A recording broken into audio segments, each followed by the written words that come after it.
Today we're going to come to the final part of the life of David.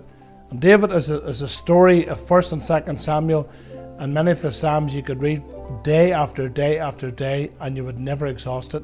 Even though David was a man after God's own heart, he still sinned against God, and he grievously sinned against God in what we're going to tell you today.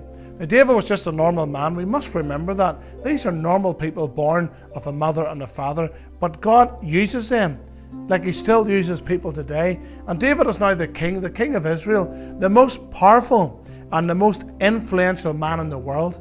And the problem was with David, he knew that, and he could get away with anything. And one day David was in the palace, and he was out walking, and he comes across, as he's looking over the city, he comes across and he looks and he sees a woman called Bathsheba.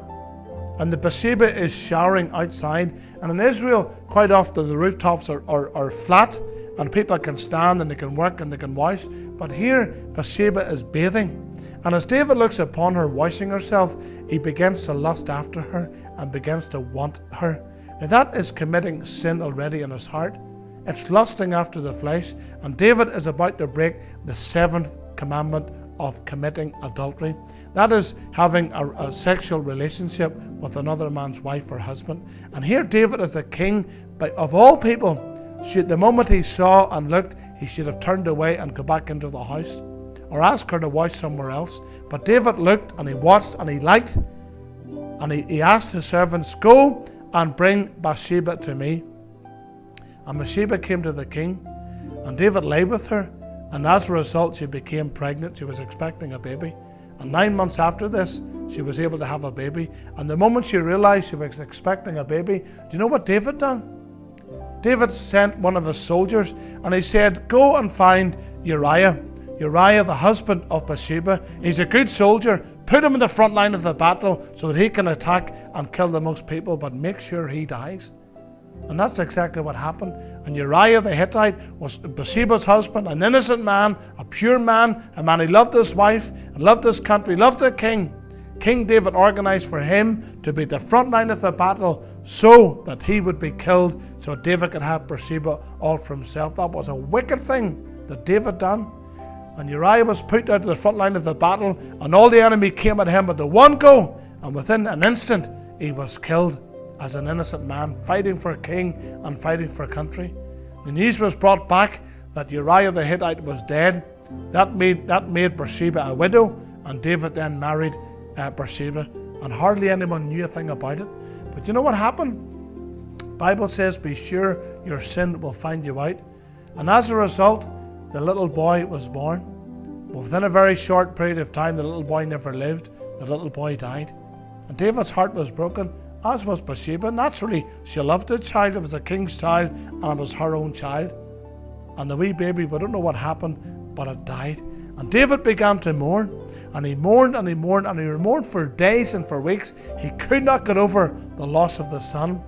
But worse than that, do you know what happened?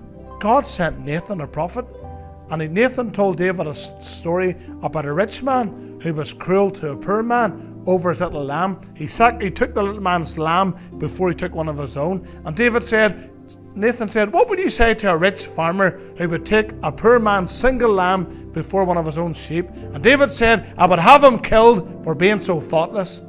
And Nathan says, "Well, you're the man. Thou art the man.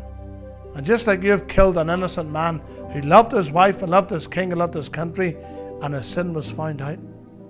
And David mourned, and he regretted, and he repented before the Lord. And he said of the child will not return to me, but I will go to be with the child.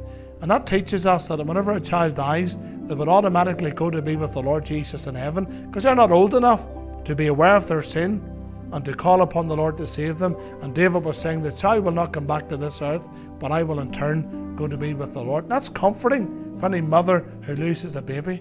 But David, the Lord used Nathan the prophet to rebuke David. And David was a king. He should have known by example, and his sin would find him out. Not only did he commit the sin of lust, of adultery, but of murder. All these sins in one. He almost broke the 10 commandments in one go. And even though David was a king, a man after God's own heart, he still grieved the Lord by his life. And any one of us can do that. We can be in touch with God today and far away from God tomorrow. That's why every morning we wake up, we should start the day afresh with God and ask the Lord to be with us, to protect us, to keep our minds clean, our minds pure, our bodies clean, and everywhere we go, always keep the Lord Jesus a step between us and our action, and that'll keep our things right. And here was David, a man after God's own heart, who sinned greatly, but God still loved him and God still used him. And through David's life, we trace many children until we come to the most beautiful child of all, the lovely Lord Jesus Christ, who gave himself, who died on the cross, that we can have life and have it forever by trusting and believing in God's only begotten Son, the Lord Jesus Christ, who shed his precious blood to redeem us, to save us. But we've got to receive the gift that God sent his only Son. I've received it, but I wonder today, have you received the gift? You can receive it. Into my heart, come into my heart, Lord Jesus. Come in today, take my sin away. Come into my heart, Lord Jesus. When you say that and mean it with all your heart, the Lord saves you. And the presence of all the angels in heaven, they rejoice over a sinner that repents. Then your life really starts living when you become a child of God.